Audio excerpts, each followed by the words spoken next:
So hello friends, welcome back to our YouTube channel. So आज हम discuss करने वाले हैं हमारे पीआईबी सीरीज का जो हम लोग का जो सेशन चलता है उसमें आज हम डिस्कस करने वाले हैं 9th और 10th अगस्त की पीआईबी आर्टिकल से। Now let's see, this articles are very important for your upcoming NABARD and RBI examination. साथ में जीए सेक्शन के लिए बहुत ज्यादा इंपॉर्टेंट है। Now let's start through our MCQ.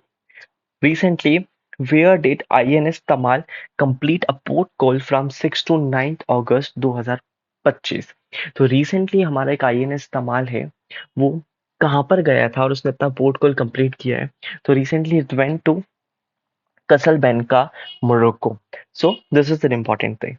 In the last 2 year, INS तमाल ऐसा कौन सा शिप है, किस नंबर का शिप है जो कैसलबेंका गया था? So it is third Indian ship. Remember this thing.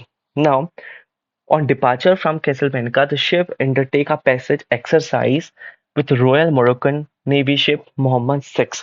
सो ये आपको दो क्वेश्चंस इससे पता बनते हैं कि हम लोग किस देश के साथ जो पैसेज एक्सरसाइज करते हैं वो किस नेवी शिप के साथ की, वो मोहम्मद 6 के साथ की, और किस कंट्री के साथ करते हैं, वो मोरक्कन के साथ करते हैं. Remember this thing.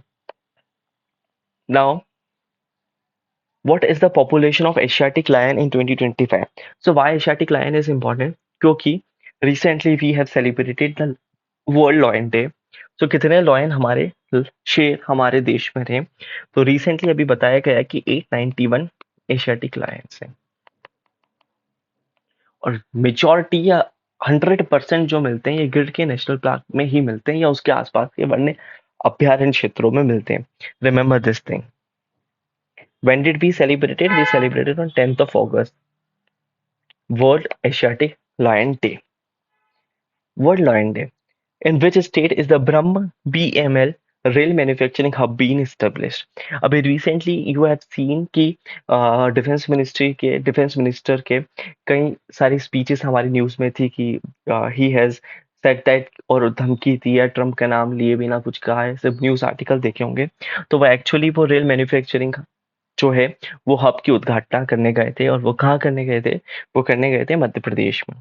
जो विदिशा क्षेत्र है उस क्षेत्र में उन्होंने इसकी उद्घाटन किया है, ब्रह्म बीएमएल रेल मैन्युफैक्चरिंग हब बनाने के लिए, to make our country as a Atmanirbhar on rail. सो एक कोच फैक्ट्री एक्चुअली उन्होंने इसकी स्थापना की है. Remember this thing. Now, when does the Khelo India Asmita initiative aim to increase? So what does Khelo India? So what is Asmita? So ये related है actually women football से. तो क्या इनका मेन फोकस है, किस चीज पे फोकस है इनका? वो चाहते हैं कि वुमेन जो पार्टिसिपेशन है स्पोर्ट्स में वो बढ़े. तो that's why Asmita initiative was Khelo India Asmita initiative aims to increase. इसका मेन उद्देश्य यही है. Now, on 9th August 2025, where did the first freight train from Punjab arrive in the Kashmir Valley?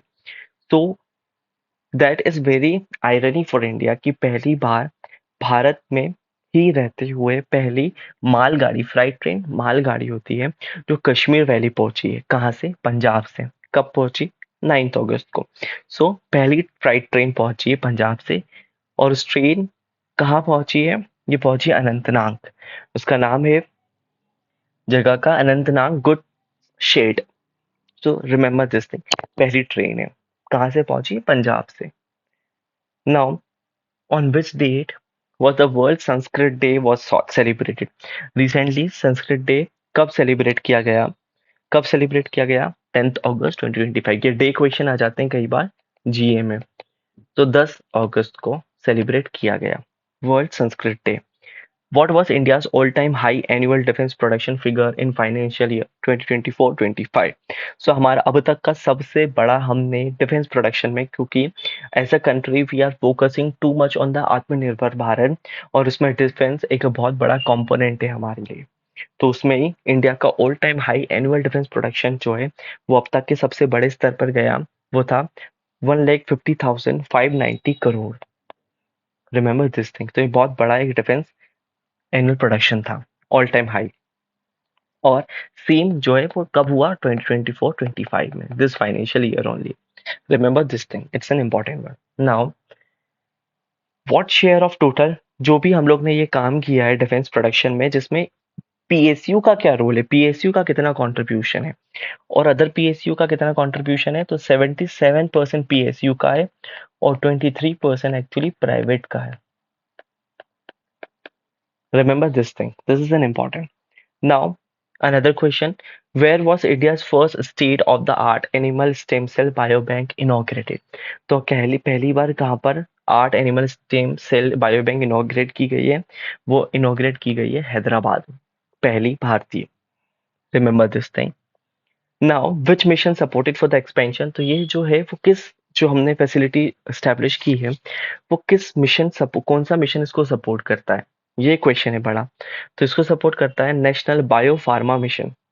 So this was supported by bio pharma mission. Now this can use in mains, actually mains में बहुत आप इसको use कर सकते हो. तो doctor Jitendra Singh जो हमारे साइंस मिनिस्टर है और डीओपीटी भी हैं, के मिनिस्टर भी हैं, उन्होंने कहा कि हम लोग अगर 1 रुपये खर्च करते हैं एग्रीकल्चर रिसर्च पे, तो वो हमको बदले में कितने पैसा देती है? वो हमको देती है 13 रुपीज. तो 13 rupees in return. So 1 to 13 rupees convert करने की क्षमता रहती है एग्रीकल्चर रिसर्च में. So this is not so too much on this PIB 2 days. और जितना था I have taken all the question. सो आप इसको देखिए and please revise all this thing. Thank you so much, क्योंकि बहुत छोटा ही सेशन रहेगा and PIB all being covered. Thank you.